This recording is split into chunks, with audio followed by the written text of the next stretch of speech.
השבוע. משרד האנרגיה הודיע היום כי אסדת הגז לוויתן שלחופי ישראל תשוב לפעילות בתום הערכת מצב שקיים המשרד.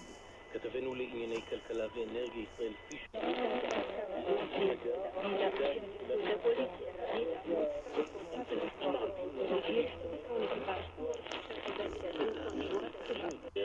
מה שצפוי להוביל לעלייה במחירי החשמל בהמשך השנה.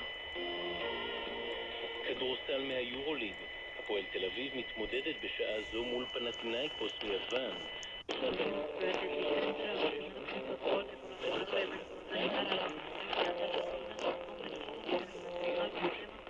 הנדולו 0 מטורקיה. ומזג האוויר לסוף השבוע תחול ירידה בטמפרטורות וייתכן אובך. בבתי הכנסת בכל העולם החלה ערב ספירת העומר השנתית שתימשך 50 יום עד חג הסוכות.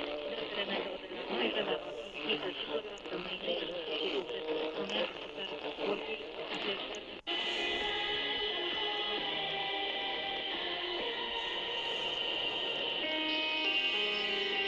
כשהכל משתנה, גלי צהל פה איתכם ומאחלת חג פסח שמח ובטוח.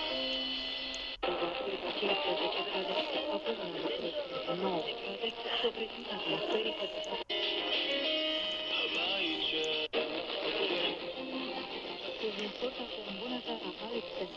Bună seara la turneul ATP 250 de la